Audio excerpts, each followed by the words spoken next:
Bonjour à tous et bienvenue chez AutoJM. Aujourd'hui on se retrouve pour une nouvelle vidéo de présentation. On l'avait attendue mais elle est enfin arrivée dans nos locaux, la toute nouvelle Peugeot 308. Ici on est sur un modèle GT, une version essence, donc Blue HDI de 130 chevaux avec la boîte automatique EAT8. La génération précédente de la Peugeot 308 avait connu un fort succès. Entre 2013 et 2021, il s'est vendu un petit peu moins de 1 400 000 modèles. C'est pourquoi Peugeot prend le risque avec le tout nouveau facing ici de la Peugeot 308. Donc on a un tout nouveau modèle qui s'inscrit un petit peu plus dans le haut de gamme et qui va essayer de venir titiller des concurrentes comme la BMW série 1, l'Audi A3, la Mercedes classe A et bien sûr son habituelle concurrente, la Volkswagen Golf 8. On retrouve sur cette toute nouvelle 308 les codes d'un modèle sportif. On a ici un long capot avec un pare-brise qui est reculé. Peugeot inaugure ici une toute nouvelle calandre qui s'étend plutôt côté vertical avec le tout nouveau logo Peugeot. On a ici le nouveau lettrage 308. Les feux seront ici à LED sur les finitions classiques et on aura de la Matrix LED technologie sur les finitions GT et GT Pack. Donc ici on est sur une GT, on a la technologie Matrix LED et à l'arrière pareil on aura des feux à LED sur les finitions classiques et sur les finitions GT et GT Pack on aura un effet 3D comme c'est le cas ici. Du côté des dimensions, cette nouvelle 308 gagne quelques centimètres. On en gagne notamment 11 au niveau de la longueur pour atteindre 4,36 mètres, ce qui nous fait 5 cm de plus pour l'empattement qui atteint 2,67 mètres. Au niveau de la largeur, on sera sur 1,85 mètres et au niveau de la hauteur, 1,44 mètres. Du côté du coffre, on est à 412 litres sur les versions thermiques, 361 litres pour les versions hybrides rechargeables et il atteindra au volume maximum 1323 litres.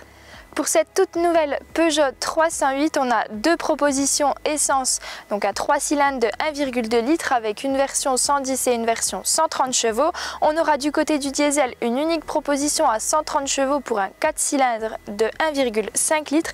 Et enfin, on a deux moteurs hybrides rechargeables, une version de 180 chevaux avec un moteur essence de 150 cumulé à un moteur électrique de 81 kW.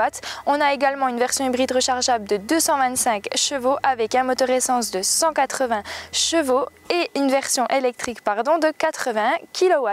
La batterie sur les versions hybrides rechargeables est à 12,4 kW et on aura une autonomie totale en tout électrique d'à peu près 60 km en WLTP.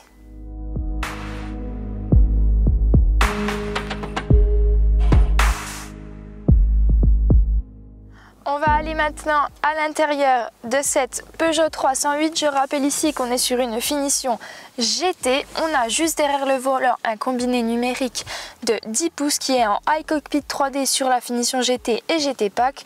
Au centre, on a un écran de 10 pouces qui accueille ici sur cette finition GT le iToggle Switch.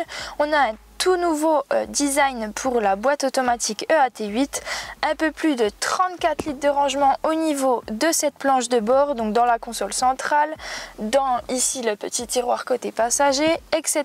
On a également le Smart Multidrive qui consiste à avoir un éclairage d'intérieur associé au mode de conduite et un combiné numérique personnalisable.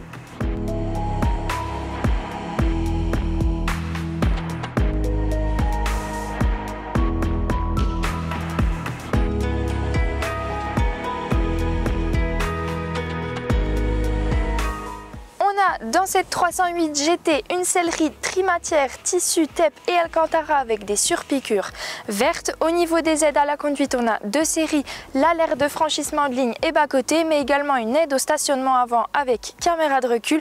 Et enfin, on a 4 packs, le pack Drive Assist, le pack Drive Assist avec REAR Warning, on a le pack Safety Plus et le pack Driver Sport. Enfin, en option, dans cette 308 GT, on a le toit ouvrant. Il fait beau, ça tombe bien, on va pouvoir en profiter. En attendant, merci à tous d'avoir regardé cette vidéo. N'hésitez pas à nous suivre sur les réseaux sociaux et à bientôt pour une prochaine vidéo.